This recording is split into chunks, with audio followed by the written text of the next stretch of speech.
জ্বালানি সংকট মরার উপর খাড়ার ঘা, মন্তব্য অর্থমন্ত্রীর। আজ থেকে শপিং মল ও দোকানপাট খোলা রাখা যাবে সন্ধ্যা ৭টা পর্যন্ত।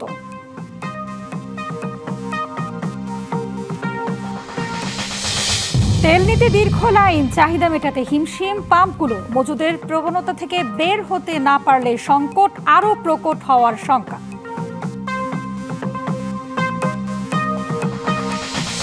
সীমিত পরিসরে হামের বিশেষ টিকা কার্যক্রম শুরু। ৩রা মে থেকে সারা দেশে অন্তর্বর্তী সরকার টিকা বন্ধ করায় এমন বজ্রাঘাত, বললেন স্বাস্থ্যমন্ত্রী।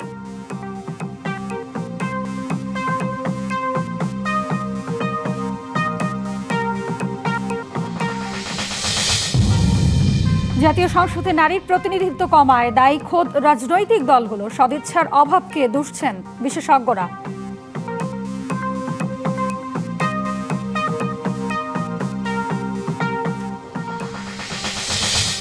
র্যাব কর্মকর্তাদের অতীত অপকর্ম নিয়ে ট্রাইব্যুনালকে সহযোগিতায় প্রস্তুত সংস্থাটি। ভালো কাজের ভাবমূর্তি ফেরানোর প্রত্যয়।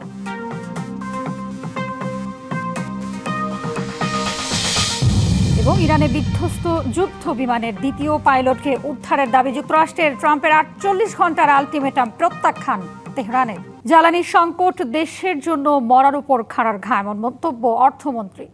মধ্যপ্রাচ্যের যুদ্ধে দেশের অর্থনীতির রক্তক্ষরণ হচ্ছে, ফলে আগামীতে জিনিসপত্রের দাম বাড়বে বলেও সতর্ক করেন তিনি। অবশ্য সাশ্রয়ী মূল্যে যে কোনো উৎস থেকে বাংলাদেশ তেল কিনবে বলে জানিয়েছেন পররাষ্ট্রমন্ত্রী। আর আগামী ৩ মাসে জ্বালানির চাহিদা মজুদ সহ সব উদ্যোগের কথা জানিয়ে জ্বালানি প্রতিমন্ত্রী বলেন, আজ থেকে শপিং মল ও দোকানপাট সন্ধ্যা ৭টা পর্যন্ত খোলা রাখা যাবে।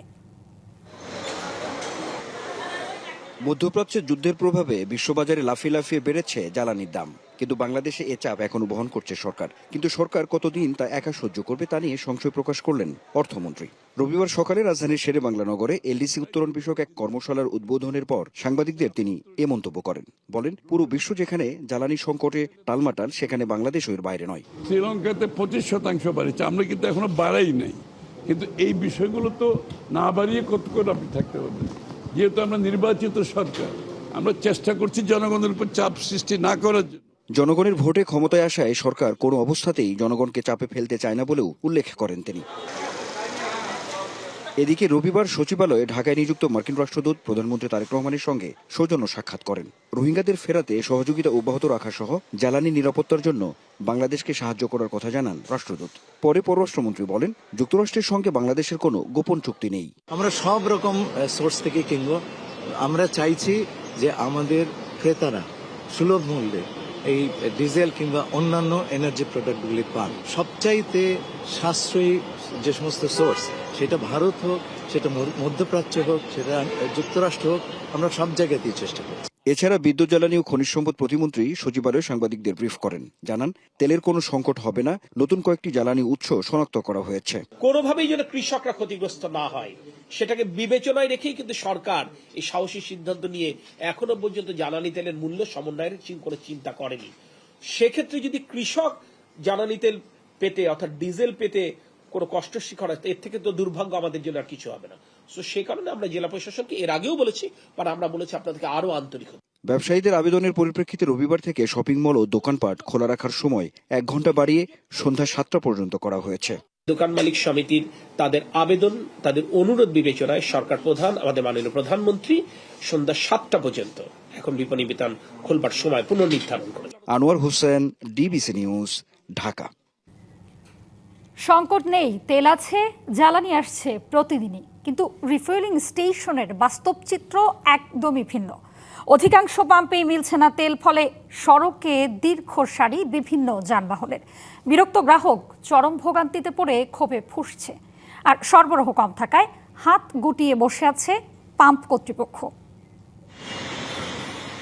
কয়েকদিন ধরেই চৈত্রের তীব্র তাপপ্রবাহে পুড়ছে নগরী, আর সেই সাথে চরম কষ্টে দিন কাটাচ্ছেন তেলের জন্য দীর্ঘ লাইনে দাঁড়িয়ে থাকা গ্রাহকরা। তেল পেতে কোথাও 8 থেকে 10 ঘন্টা পর্যন্ত লাইনে দাঁড়িয়ে থাকতে হচ্ছে। দীর্ঘ এই অপেক্ষায় নষ্ট হচ্ছে কর্মঘণ্টা, বাড়ছে আর্থিক ক্ষতি। 4-5 টাকা পাম্প ঘুরে এসে পরে এখানে আসছি, সময় নষ্ট হচ্ছে। তারপরেও তো আমরা নিশ্চয়তা নাই যে কখন গাড়ি আসবে। খাওয়া দাওয়ার ব্যাপার আছে, ঘুম তো গেলই, এখন আমরা সবচেয়ে ড্রাইভাররা হইলো কষ্টের মধ্যে আছি আর কি। গ্রাহকদের অভিযোগ, সংকট নিরসনে কার্যকর পদক্ষেপ না নিলে পরিস্থিতি আরও ভয়াবহ হওয়ার আশঙ্কা করা হচ্ছে। পাম্পে জিজ্ঞেস করলাম, ওনাদের তেলের গাড়ি এখনো আসে নাই, আসার পরে তেল পাওয়া যাবে। সারা রাত জেগে বসে আছি তেলের জন্য, আদৌ কি পাবো কিনা সেটা আমরা জানি না এখন পর্যন্ত। তবে কর্তৃপক্ষ বলছে সরবরাহ ঘাটতির কারণে তেল না পাওয়ায় কিছু সময় পাম্প বন্ধ রাখতে হচ্ছে। 30,000 লিটার 28,000 লিটার আনতাম, এখন দেখা যায় যে প্রতিদিন প্রায় 12,000 14,000 লিটার তেল অতিরিক্ত লাগে আমাদের। প্রতিদিন প্রায় ডাবল হয়ে যাচ্ছে মানুষের চাহিদা। এই চাহিদা থেকে, এই অতিরিক্ত চাহিদা এই মজুত করা প্রবণতা থেকে মানুষ বের হয়ে না আসতে পারলে এই সংকট সারা জীবনে শেষ হবে না। রাজধানীতে তেলের এই সংকটে নাকাল চালকরা। দ্রুত সরবরাহ স্বাভাবিক না হলে জনজীবনে এর প্রভাব আরও বাড়বে বলে আশঙ্কা করছেন তারা। আঞ্জাম খালেক, ডিবিসি নিউজ, ঢাকা। জ্বালানি তেলের জন্য লাইনে দাঁড়িয়ে দিন শেষ, তারপরও মিলছে না। সারা দেশে যে কটি ফিলিং স্টেশন খোলা রয়েছে তার সামনে এমন দৃশ্য। এমন পরিস্থিতিতে পাম্প কর্তৃপক্ষ বলছে সরবরাহ নয়, প্রয়োজনের অতিরিক্ত তেল কেনায় কৃত্রিম সংকট তৈরি হচ্ছে। বেশিরভাগ পাম্প বন্ধ, আর যেসব পাম্পে তেল মিলছে সেখানে দীর্ঘ লাইন। দিনের পর দিন সারা দেশের ফিলিং স্টেশনের চিত্র এরকমই। জ্বালানি তেল পেতে আগের দিন বিকেল থেকে বাইক ও প্রাইভেট কার লাইন ধরে থাকছে। অপেক্ষার লাইন ছাড়িয়ে যাচ্ছে কয়েক কিলোমিটার পর্যন্ত। রাত দিন অপেক্ষা করেও পেছনে থাকা গ্রাহকরা তেল পাচ্ছেন না। সারা রাত বৃষ্টি, তার মধ্যে আবার অকটেন শেষ, এখন দেখছি অকটেন নাই, এখন পেট্রোল নিতে হবে। দেখলে আসলে ভোগান্তি, সারা রাত ওখানেই ছিলাম রাস্তায়। পাম্প মালিক সমিতি বলছে রাজশাহীতে 45টি পাম্প রয়েছে, কিন্তু তেল পাচ্ছে মাত্র 8 থেকে 9টি। তাই সংকট প্রকট হচ্ছে। জোর এবং বিজোরের ব্যাপারে 6, 7, 8 যেভাবে সরকার বলছে এটা একটু দেখা উচিত। লাইনে দাঁড়িয়ে যদি তেলটা পাওয়া যেত তাও আমাদের কাছে ভালো লাগতো, কিন্তু তেলটা পাওয়া যাচ্ছে না। এমন সংকট চলতে থাকলে 7ই এপ্রিলের পর থেকে আর তেল বিক্রি করা হবে না বলে জানিয়েছে পাম্প মালিকরা। নীলফামারীর অধিকাংশ পাম্পে তেল না থাকায় কার্যত বন্ধ হয়ে পড়েছে যান চলাচল। শহরের বিভিন্ন পেট্রোল পাম্পে ঘুরেও তেল পাচ্ছেন না মোটরসাইকেল চালকরা। কিছু কিছু গাড়ি আছে যারা মোটামুটি তেল ট্যাঙ্কিতে ফুল আছে, এরপরও এসে তেল নিচ্ছে। বর্তমানে এমন অবস্থা, আমি যদি আজকে 9,000 লিটার তেল পাই, 9,000-এ শেষ হয়ে যাচ্ছে। ডিপু যেটা চাহিদা মতো দিচ্ছে, কিন্তু তেল এখানে আনার সাথে সাথেই শেষ হয়ে যাচ্ছে। তেলের অভাবে মোটরসাইকেল চলাচল কমে যাওয়ায় পড়তে হচ্ছে ভোগান্তিতে। অনেকেই বিকল্প যানবাহনের জন্য দীর্ঘ সময় অপেক্ষা করছেন।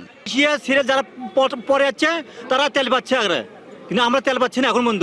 হুন্ডাওয়ালারা ওই বেশি লোক, এখন ওনাদেরকে 30টা 40টা হুন্ডা দিচ্ছে। পাম্প কর্তৃপক্ষের দাবি, বরাদ্দ কম থাকা ও সরবরাহ অনিয়মিত হওয়ায় অনেক পাম্পে দ্রুত তেল শেষ হয়ে যাচ্ছে। জান্নাত সাথী, ডিবিসি নিউজ ডেস্ক। শিক্ষা প্রতিষ্ঠানে অনলাইন অফলাইন ক্লাস নিয়ে এই সপ্তাহের মধ্যে সিদ্ধান্ত। আগামী 2-1 দিনের মধ্যে স্টেক হোল্ডারদের সাথে বৈঠক শেষে বৃহস্পতিবার মন্ত্রিসভা বৈঠকে চূড়ান্ত সিদ্ধান্ত হবে জানিয়েছেন এমনটাই শিক্ষামন্ত্রী ডক্টর আনম এহসানুল হক মিলন। অনলাইন অফলাইন কিভাবে এটাকে সিস্টেম্যাটিক্যালি ডিস্ট্রিবিউশন করা যায়, facing toward the fuel crisis, সেই ব্যাপারে আমরা স্টেক হোল্ডারের সাথে এখনো বসতে পারিনি। আজকে জাস্ট ওপেনিং ডে, আমরা কাল পরশু স্টেক হোল্ডারদের সাথে বসে এই বিষয়ে আমরা সিদ্ধান্ত নেব এবং সেটা আমরা ক্যাবিনেটে অবগত করব, তারপরে ক্যাবিনেট সিদ্ধান্ত দিবেন। কারো পৌষ মাস তো কারো সর্বনাশ। বাংলার এই প্রবাদের মতোই অবস্থা দেশের মোটরসাইকেল শিল্পে। জ্বালানি তেলের সংকটে মোটরসাইকেল থেকে মুখ ফিরিয়ে নিচ্ছেন গ্রাহকরা।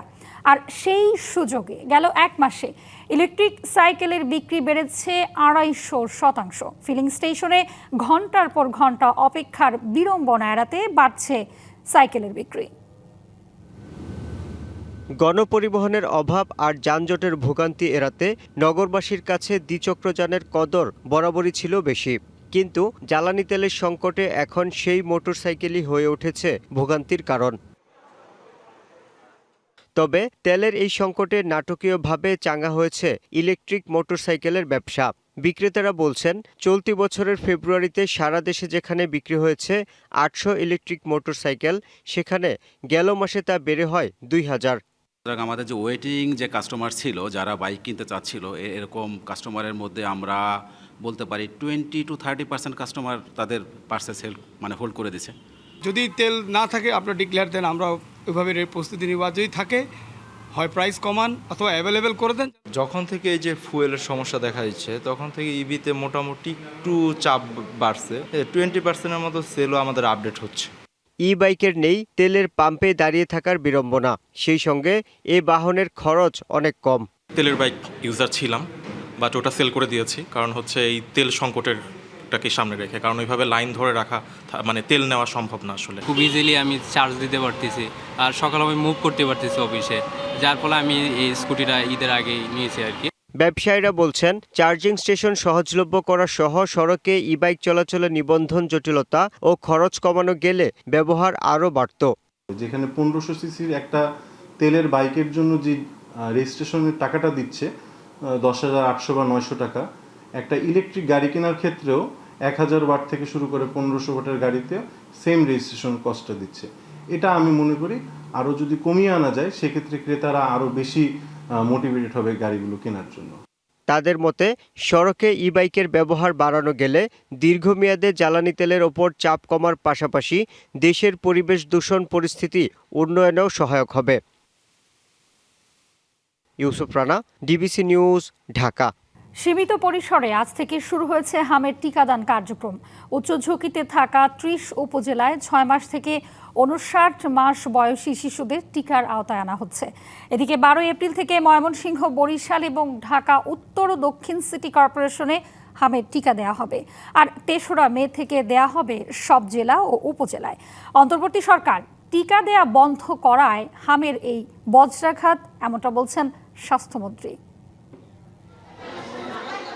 অদৃশ্য সংক্রমণের নীরব বিস্তার এখন রূপ নিচ্ছে জনস্বাস্থ্যের উদ্বেগজনক সংকটে। দেশজুড়ে শিশুরা এই রোগে আক্রান্ত হওয়ায় অভিভাবকদের মধ্যে বাড়ছে শঙ্কা, স্বাস্থ্য ব্যবস্থার উপর পড়ছে বাড়তি চাপ। পরিস্থিতি নিয়ন্ত্রণে 18 জেলার উচ্চ ঝুঁকিপূর্ণ 30টি উপজেলায় শিশুদের দেয়া হচ্ছে হামের টিকা। ময়মনসিংহ সদরের চুরখাই ইসলামিয়া ফাজিল মাদ্রাসায় বিশেষ হামের টিকা দেয়া হচ্ছে। হামের বিশেষ টিকা কার্যক্রম চলছে ত্রিশাল ও ফুলপুর উপজেলাতেও। টিকাটা যেহেতু সবার দিচ্ছে তাই শুনে আমরাও আসছি। প্রায় 1.5 লক্ষ শিশু আমাদের টার্গেট আছে, যাদেরকে আমরা এই হামের টিকার আওতায় আনবো, এবং আমরা শতভাগই পেয়েছি। সকাল থেকেই বরিশালের টিকাদান কেন্দ্রগুলোতে উপচে পড়া ভিড়। হামের সংক্রমণ থেকে সন্তানকে বাঁচাতে গরম আর দীর্ঘ উপেক্ষা করেই কেন্দ্রে ভিড় করছেন অভিভাবকরা। রাজশাহীর গোদাগাড়ির 28টি এবং পৌরসভার 3টি অস্থায়ী কেন্দ্রে একযোগে টিকা দেওয়া হচ্ছে। 3 সপ্তাহের টিকাদান কার্যক্রমে টিকা পাবে 41,000-এর বেশি শিশু। এছাড়া বরগুনা, ভোলা, চাঁপাইনবাবগঞ্জ, গাজীপুর, যশোর, মুন্সিগঞ্জ, পাবনা, মাগুরা, নাটোর, নেত্রকোনা সহ কয়েকটি জেলার হটস্পটে শিশুদের অগ্রাধিকার ভিত্তিতে টিকার আওতায় আনা হচ্ছে। কক্সবাজারে টিকাদান কর্মসূচির উদ্বোধন করেন স্বরাষ্ট্রমন্ত্রী সালাউদ্দিন আহমেদ। বলেন, অন্তর্বর্তী সরকারের ব্যর্থতার দায় সরকারকে বহন করতে হচ্ছে।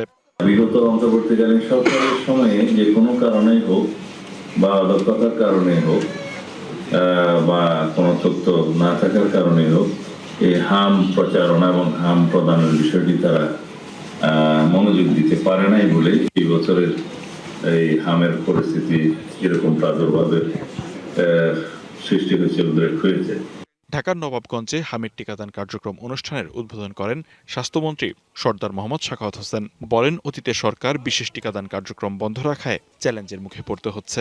আমি অতীতের কোনো সমালোচনা করতে চাই না, তবে একটি কথা বলবো, সারা পৃথিবীব্যাপী যেই প্যান্ডেমিকগুলি শুরু হয়ে যায়, এটা একটা ভয়াবহ রোগ, করোনার চেয়ে কোনো অংশে কম না, এবং এটাকে খুব মিসহ্যান্ডেল করেছে অতীতের সরকারগুলি। আজকে আমরা এই টিকাদান কর্মসূচি সারা বাংলাদেশে শুরু করেছি, 5টি স্থানে আমরা নিজেরা থেকে করতেছি।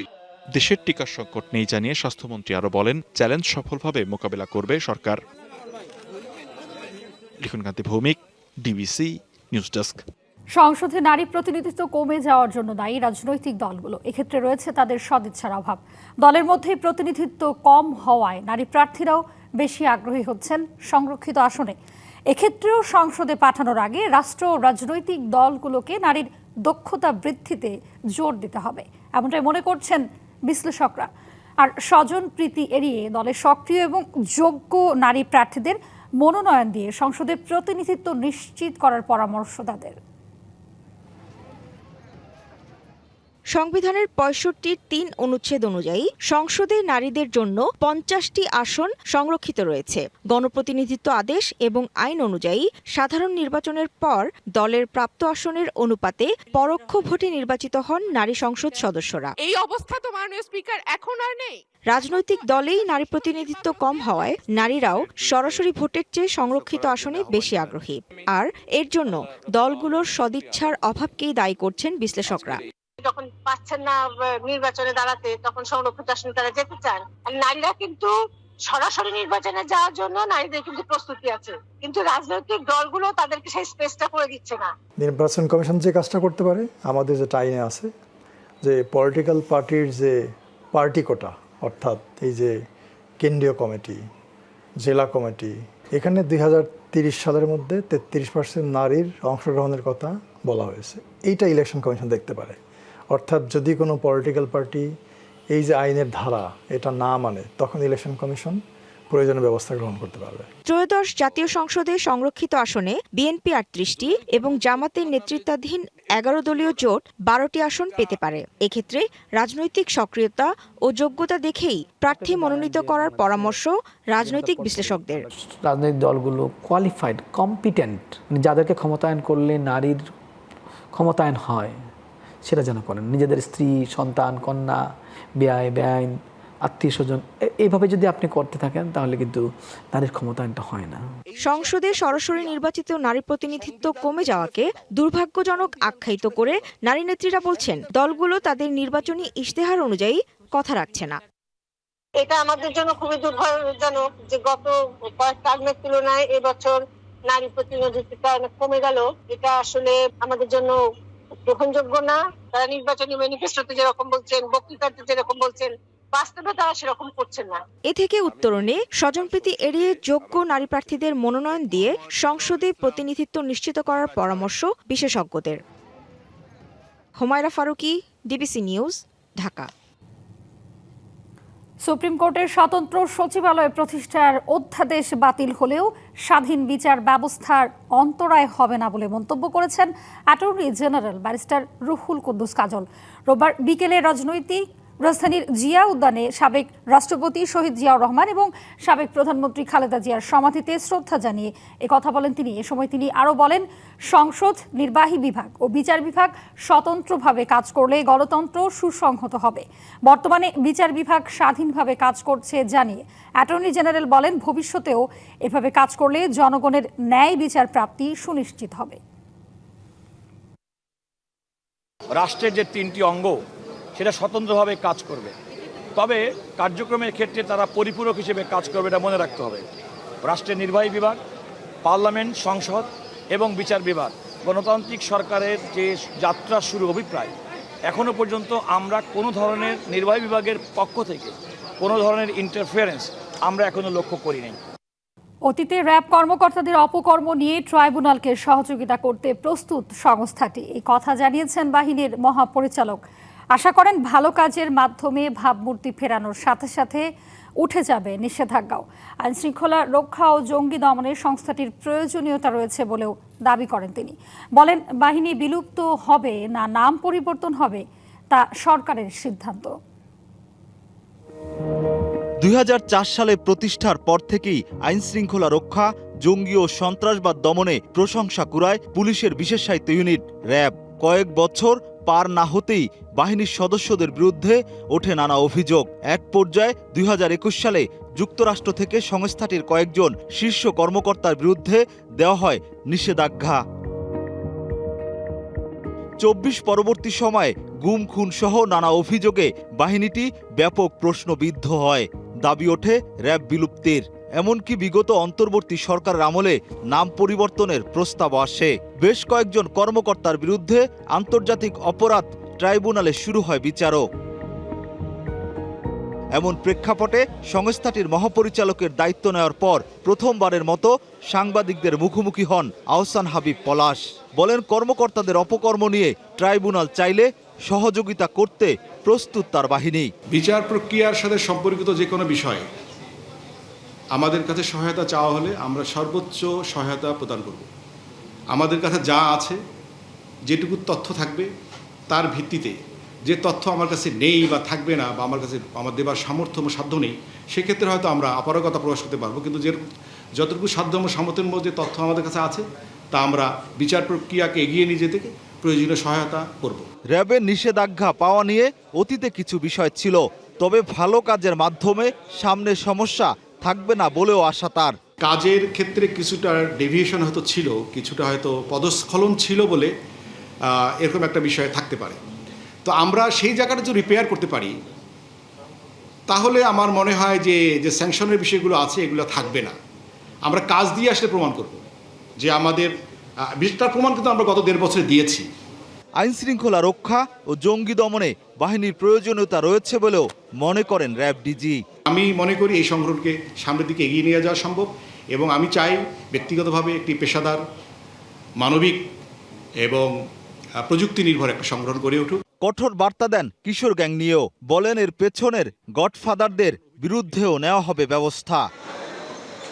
Rakib Hossain, DBC news, Dhaka. কেরানীগঞ্জে গ্যাস লাইটার কারখানায় আগুনের ঘটনায় এখনো নিখোঁজ শ্রমিকদের সন্ধানে কাজ করছে ফায়ার সার্ভিস। বৈধ কাগজপত্র না থাকায় এর আগে 3 দফা নোটিশ দেয়া হলেও কর্ণপাত করেনি মালিক পক্ষ। এদিকে আজও মিটফোর্ড হাসপাতালের মর্গে আহাজারি করছেন নিহত ও নিখোঁজের স্বজনরা।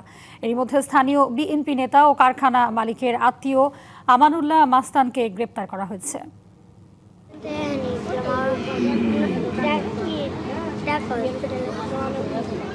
শিশু শ্রমিক মিমের এই কান্না যেন থামছেই না। সেদিন দাদুর সাথে 10 বছরের মিমও কারখানাটিতে কাজ করছিল। সে দৌড়ে বের হতে পারলেও তার দাদু হাজেরা আর বের হতে পারেননি। 1:10 মিনিট বা পৌঁছে আগুন লাগছিল, দূরে যে আপুর কাছে কইছিলাম, আপু আয়া এখন দাদুর খোঁজে ফুফুর সাথে মিটফোর্ড হাসপাতালের মর্গে ডুকরে কাঁদছে এই শিশু শ্রমিক। দাদু আমার আদর করতো, কিন্তু আমার বাইরে বেশি আদর করতো, আমার 2 বোনের অল্প আদর করতো। পরিচ্ছন্নতা কর্মী রেহানা শনিবার কারখানায় কাজ করছিলেন। তিনি জানান, হঠাৎ বিকট শব্দে চারদিকে আগুন ছড়িয়ে পড়ে। তিনি সহ কয়েকজন বেরিয়ে আসতে পারলেও গেট বন্ধ থাকায় বাকিরা ভেতরে আটকা পড়েন। ম্যানেজার ও গার্ডের কারণেই ভেতরে থাকা মানুষগুলো আর বের হতে পারেননি বলেও অভিযোগ তাদের। আগুনটা লাগছে তো আমি দৌড়িয়ে ওই মাঠ দিয়ে চলে গেছি। যে এই যে ভিতরে যে দারোয়ান কতক্ষণ বলাইছে, যে ম্যানেজার কতক্ষণ বলেছে, আমি তো মুগরা তো ছিলাম না, আমি তো আগুন দেখতেই মনে করেন আইয়া পড়ছি। গেট বন্ধ ছিল, আমার ভাইরা ঢুকছি, এই যে আমার মুরব্বী আছে কেউ ভাঙছে আমার সাথে, ভাঙ্গে ঢুকিয়া আমরা আগুন নিয়ন্ত্রণে আনছি। নিখোঁজ শ্রমিকদের খোঁজ অব্যাহত রেখেছে ফায়ার ফাইটাররা। এ ঘটনার আগেও ফায়ার সার্ভিস 3 দফা নোটিশ করলেও কর্ণপাত করেনি মালিক পক্ষ। আগুনের কারণটা আমাদের তদন্ত শেষ না হওয়া পর্যন্ত আমরা বলতে পারবো না। এটাকে সেফটি প্ল্যানের আওতায় আনার জন্য, কার্যকরী সমাধান হওয়ার জন্য অলরেডি আমরা 3 বার আমাদের ইন্সপেক্টর যিনি ছিলেন এই এলাকার, উনি নোটিশ প্রদান। এদিকে পুড়ে যাওয়া 3 শ্রমিকের মরদেহ শনাক্তের পর তাদের স্বজনের কাছে হস্তান্তর করা হলেও 6 জনেরই ডিএনএ পরীক্ষা করা হবে বলে জানায় পুলিশ। ভিকটিমের পরিবার থেকে বা পুলিশ বাদী হয়ে আমরা একটি মামলা নেব, মামলা নিয়ে তদন্ত করে পুরো ঘটনার পুঙ্খানুপুঙ্খ তদন্ত, ঘটনার রহস্য উদ্ঘাটন করব। চেহারা অবয়ব দেখে শনাক্ত করে যে মিম আক্তার পাখি, আর 5টি মূলত একেবারেই অজ্ঞাত। অগ্নিকাণ্ডে 6টি তাজা প্রাণ ঝরে পড়লেও এখনও কারখানা মালিককে গ্রেপ্তার করতে পারেনি পুলিশ।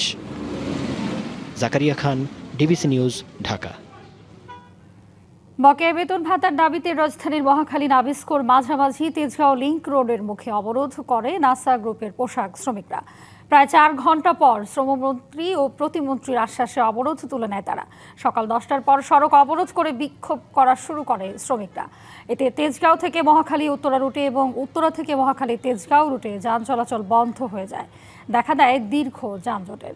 প্রায় 700 থেকে 800 পোশাক কর্মী বকেয়া বেতনের দাবিতে রাস্তায় নামে। পরে আলোচনার মাধ্যমে সমস্যার সমাধানের আশ্বাস পেয়ে অবরোধ প্রত্যাহার করে তারা। প্রায় 15 দিন হয়ে গেছে, তাও আমাদের কোনো ডিসিশন দিই নাই যে খুলবে না না খুলবে, কোনো টাকা পয়সার কোনো লেনদেন করে নাই। বেতন আছে 1 মাসের এবং ছুটির টাকা। হয় ফ্যাক্টরিটা খুললে দেখ সুষ্ঠু মতন, না হয় ফ্যাক্টরি বন্ধ করে দিলে দেনা পাওনা সব বুঝাই দেখ, এটাই আমাদের চাওয়া। আমাদের দাবি ওই আমাদের ফ্যাক্টরি খুলে দিতে হবে, তা না হলে আমাদের দেনা পাওনা সব বুঝাইয়ে দিতে হবে। খ্রিস্ট ধর্মের প্রবর্তক যীশু খ্রিস্টের পুনরুত্থান দিবসের বিশ্বাস নিয়ে পালিত হচ্ছে স্টার সানডে। এ উপলক্ষে গির্জায় গির্জায় প্রার্থনায় মগ্ন ভক্তরা। স্টার সানডে উপলক্ষে বন্ধ রয়েছে শিক্ষা প্রতিষ্ঠান। খ্রিস্ট ধর্মমতে এই দিনে যীশু খ্রিস্ট মৃত্যুকে জয় করে পুনরুত্থিত হন, পাপ মুক্ত করেন মানব সমাজকে। গুড ফ্রাইডেতে বিপথগামী শাসক গোষ্ঠী যীশু খ্রিস্টকে ক্রুশবিদ্ধ করে হত্যা করেছিল। মৃত্যুর তৃতীয় দিবস রোববার তিনি জেগে ওঠেন, তাই যিশুর পুনরুত্থানের এই রোববারকে স্টার সানডে বলা হয়। দিনটিতে সরকারি ছুটি ঘোষণার দাবি জানিয়ে আসছে খ্রিস্টান অ্যাসোসিয়েশন। অনেকেই স্বজনদের সমাধিতে মোমবাতি জ্বালিয়ে তাদের আত্মার শান্তি কামনা করেন।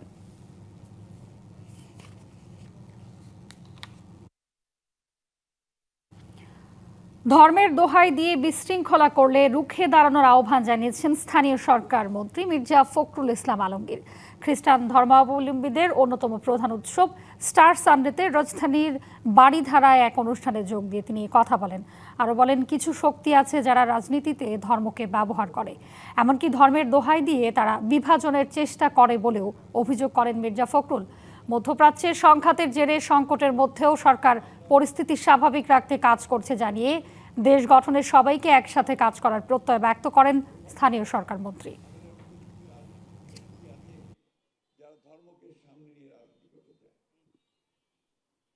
আমরা সবসময় বলি যে ধর্ম বিশ্বাস যার যার, রাষ্ট্র সবার।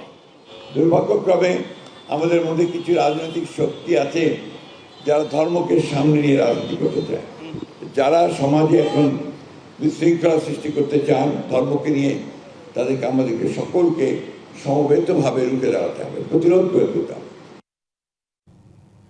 পহেলা বৈশাখের শোভাযাত্রাকে ইউনেস্কো স্বীকৃতি দিয়েছে। মঙ্গল বা আনন্দ নামে নয়, তাই এখন থেকে এই শোভাযাত্রার নাম হবে বৈশাখী শোভাযাত্রা। দুপুরে সচিবালয় গণমাধ্যমকে কথা জানিয়েছেন সংস্কৃতি মন্ত্রী নিতাই রায় চৌধুরী। আমাদের পয়লা বৈশাখের ঐতিহ্য, ইতিহাস, এটা হাজার হাজার বছরের পুরনো। পয়লা বৈশাখের এই ঐতিহ্যবাহী নাম নিয়ে এটা বিতর্ক, এই বিতর্কটা আমরা অবসান করতে চাই। আমরা সিদ্ধান্ত নিয়েছি, এবার থেকে আমাদের সরকারি সিদ্ধান্ত আছে, আমাদের একটা আনন্দঘন শোভাযাত্রা হবে। এই শোভাযাত্রার নাম হবে বৈশাখী শোভাযাত্রা। 48 ঘন্টার মধ্যে হরমুজ প্রণালী খুলে দেওয়ার বিষয়ে চুক্তি না করলে ইরানের উপর ভয়াবহ নরক নেমে আসবে, এমন হুঁশিয়ারি দিয়েছেন মার্কিন প্রেসিডেন্ট ডোনাল্ড ট্রাম্প। তবে হুমকি প্রত্যাখ্যান করে পুরো মধ্যপ্রাচ্যই যুক্তরাষ্ট্রের জন্য নরক হয়ে উঠবে বলে পাল্টা হুঁশিয়ারি দিয়েছে তেহরান। যুক্তরাষ্ট্র ইসরায়েলের জন্য নতুন চমক অপেক্ষা করছে বলেও সতর্ক করা হয়। এদিকে ইরানে বিধ্বস্ত F-15 যুদ্ধ বিমানের দ্বিতীয় পাইলটকে উদ্ধারের দাবি করেছে যুক্তরাষ্ট্র। শুক্রবার ইরানের আকাশসীমায় একটি মার্কিন F-50 ফাইটার জেট ভূপাতিত হওয়ার পর থেকেই মধ্যপ্রাচ্যে উত্তেজনা আরও চরমে। ইরান 48 ঘন্টার মধ্যে হরমুজ প্রণালী খুলে না দিলে নরক নেমে আসবে বলে হুঁশিয়ারি দিয়েছেন মার্কিন প্রেসিডেন্ট ডোনাল্ড ট্রাম্প। নিজের সামাজিক যোগাযোগ মাধ্যম ট্রুথ সোশ্যাল পোস্টে ইরানের সব বিদ্যুৎ কেন্দ্রে ঘুরিয়ে দেওয়া হবে বলেও হুঁশিয়ারি দেন তিনি। পাশাপাশি তেহরানে ভয়াবহ হামলার একটি ভিডিও শেয়ার করে ট্রাম্প দাবি করেন এতে ইরানের বহু সামরিক নেতা নিহত হয়েছেন। তবে হরমুজ প্রণালী 48 ঘন্টার মধ্যে খুলে দিতে ট্রাম্পের হুঁশিয়ারি প্রত্যাখ্যান করেছে তেহরান। IRGCর এক মুখপাত্র বলেন, পুরো মধ্যপ্রাচ্যই যুক্তরাষ্ট্রের জন্য নরকে পরিণত হবে। যদি উত্তেজনা বাড়তে থাকে তবে পুরো অঞ্চলটি তাদের জন্য নরকে পরিণত হবে। আজও ইসরায়েলি ও মার্কিন স্বার্থ সংশ্লিষ্ট স্থাপনায় ব্যাপক হামলা চালানো হয়েছে। এদিকে পাল্টাপাল্টি হামলায় উত্তপ্ত রণক্ষেত্র। ইসরায়েল লক্ষ্য করে ব্যাপক ক্ষেপণাস্ত্র হামলা চালিয়েছে ইরান। জেরুজালেমের 7ম দফায় ব্যাপক ড্রোন ও ক্ষেপণাস্ত্র হামলা চালানো হয়েছে। কুয়েতে নতুন করে আবারও ড্রোন হামলা চালিয়েছে ইরান। এতে দেশটির একটি পানি শোধনাগার ও বিদ্যুৎ কেন্দ্র ব্যাপক ক্ষতিগ্রস্ত হয়েছে। এর আগে দেশটির একটি তেল ও সরকারি ভবনে ড্রোন হামলা চালিয়েছে তেহরান। ইরানের মহাশহর পেট্রোকেমিক্যাল জোনে ব্যাপক বিমান হামলা চালিয়েছে ইসরায়েল। হামলায় হতাহত হন বেশ কয়েকজন। অন্যদিকে লেবাননের হামবুস ও মারাকা শহরে বিমান হামলা ঘটে হতাহতের ঘটনা। এদিকে ইরানে বিধ্বস্ত F-50 যুদ্ধ বিমানের দ্বিতীয় পাইলটকে উদ্ধার করা হয়েছে বলে দাবি করেছেন মার্কিন প্রেসিডেন্ট ডোনাল্ড ট্রাম্প। ট্রুথ সোশ্যালে দেওয়া বার্তায় তিনি জানান, উদ্ধার হওয়া ওই পাইলট নিরাপদে আছেন। খান মোহাম্মদ মুকুল, DBC নিউজ ডেস্ক। পাকিস্তানে মার্কিন প্রতিনিধিদের সঙ্গে ইরানের সম্ভাব্য সংলাপ হচ্ছে না। মার্কিন গণমাধ্যমে এমন খবর সঠিক নয়, এমনটাই বলছেন দেশটির পররাষ্ট্রমন্ত্রী আব্বাস আরাঘচি। ইরানের অবস্থানকে ভুলভাবে তুলে ধরা হচ্ছে বলেও অভিযোগ করেন তিনি। সামাজিক যোগাযোগ মাধ্যম এক্সে দেয়া বার্তায় আরাঘচি বলেন, সংলাপ ও কূটনৈতিকভাবে সমস্যার সমাধানে পাকিস্তান যে প্রচেষ্টা চালাচ্ছে তাতে কৃতজ্ঞ ইরান। এই যুদ্ধের চূড়ান্ত এবং স্থায়ী সমাধানই তেহরানের কাছে মুখ্য বলেও মন্তব্য করেন তিনি। 28শে ফেব্রুয়ারি ইরানে মার্কিন ইসরায়েলি হামলার শুরুর পর মার্চের দ্বিতীয় সপ্তাহ থেকে ইরান ও যুক্তরাষ্ট্রের মধ্যে সংলাপ শুরুর জন্য কূটনৈতিক প্রচেষ্টা শুরু করে পাকিস্তান। চলতি মাসের প্রথম বা দ্বিতীয় সপ্তাহে ইসলামাবাদের সংলাপ শুরুর কথা রয়েছে। বিসিবি নির্বাচন নিয়ে অনিয়ম তদন্তের সাবেক ক্রীড়া উপদেষ্টা আসিফ মাহমুদকে তলব করলেও মুখোমুখি হননি তদন্ত কমিটি। নির্বাচন নিয়ে গঠিত তদন্ত কমিটি জাতীয় ক্রীড়া পরিষদে প্রতিবেদন জমা দেওয়ার পর এমনটাই জানান অবসরপ্রাপ্ত বিচারপতি একে মাসুদুজ্জামান। সামাজিক মাধ্যমে তদন্ত কমিটির কাছে না যাওয়ার পাল্টা ব্যাখ্যাও দিয়েছেন আসিফ মাহমুদ। নিরপেক্ষভাবে তদন্ত কার্যক্রম পরিচালনা করার দাবি কমিটির। তদন্তের পাশাপাশি বিসিবির ভবিষ্যৎ নির্বাচনগুলো প্রভাবমুক্ত রাখতে দিয়েছেন পরামর্শ। বিসিবি নির্বাচন নিয়ে তদন্ত কমিটি কি প্রতিবেদন জমা দেয় সেটা নিয়ে কৌতূহল ছিল গেল কয়েকদিন ধরেই। তদন্ত কমিটি নির্ধারিত সময়ে প্রতিবেদন জমা দিলেও অবাক করার মতো কিছুই চোখে পড়েনি। কাউকে অভিযুক্ত করেনি তদন্ত কমিটি। নিরপেক্ষভাবে চেষ্টা করেছি আমরা, যাদের সম্পৃক্ততা পেয়েছিলাম তাদেরকে জিজ্ঞাসাবাদ করার জন্য চেষ্টা করেছি। তাদেরকে জিজ্ঞাসা করে যা পেয়েছি আমরা সেভাবে সুন্দরভাবে চেষ্টা করেছি, সংক্ষিপ্তভাবে। আমরা কাউকে অভিযুক্ত না করে আমি নিরপেক্ষ যা নির্বাচন সম্বন্ধে যা পেয়েছি সেই সম্বন্ধে রিপোর্ট দিয়ে গেলাম। আমরা এখানে এসে আমরা নিরপেক্ষ ইলেকশন সম্পর্কে আলোচনা করে ইলেকশনের মন্তব্য করেছি, আমার রিপোর্ট জাতি করেছি। তদন্তের প্রয়োজনে বিসিবি সভাপতি ও সাবেক ক্রীড়া উপদেষ্টা আসিফ মাহমুদকেও তলব করা হয়। বুলবুল লিখিত চিঠি পাঠালেও আসিফ মাহমুদ তদন্ত কমিটির ডাকে সাড়া দেননি। জিজ্ঞাসাবাদ আমরা যে ওনার কোনো বক্তব্য শোনার জন্য উনি কিছু বলতে চান কিনা সেই জন্যই, অ্যাকুজ করার জন্য না। আমরা কিন্তু জুডিশিয়াল ইনকোয়ারি বসি নাই, ওনাকে সময় দিয়ে দেখা হয়েছিল, উনি আমাদের কাছে আসেন নাই। বর্তমান কমিটি ভেঙে দেওয়া হবে তদন্ত কমিটির প্রধানের কথায় সে বার্তা অস্পষ্ট। পরিচালনা পর্ষদ ভাঙার সুপারিশ করার এখতিয়ার না থাকলেও কিছু সুপারিশ করেছে তদন্ত কমিটি। আমরা সুপারিশ করেছি কিছু, আপনারা দেখে নিন। হ্যাঁ, সুপারিশ আমরা করেছি, আমরা কিছু সুপারিশ করেছি, যেটা হয়তো আছে। তদন্ত প্রতিবেদন জমা পড়ার আগের কয়েকদিনেই বিসিবির ভেতরে বড় ধরনের অস্থিরতা দেখা দেয়। একাধিক পরিচালক পদত্যাগ করেন। পরিস্থিতি এমন যে তদন্ত প্রতিবেদন ঘিরে বিসিবির কাঠামোগত পরিবর্তন বা বোর্ড পুনর্গঠনেরও সম্ভাবনাও এখন আলোচনায়। Muhammad Nazim, DBC news, Dhaka. সংবাদ এই ছিল এখনকার মতন। ডিবিসি নিউজের সংবাদগুলো পড়তে ভিজিট করুন dbcnews.tv আর ভিজিট করুন ডিবিসির ফেসবুক পেজ এবং ইউটিউব চ্যানেলে। ডিবিসির সঙ্গেই থাকুন।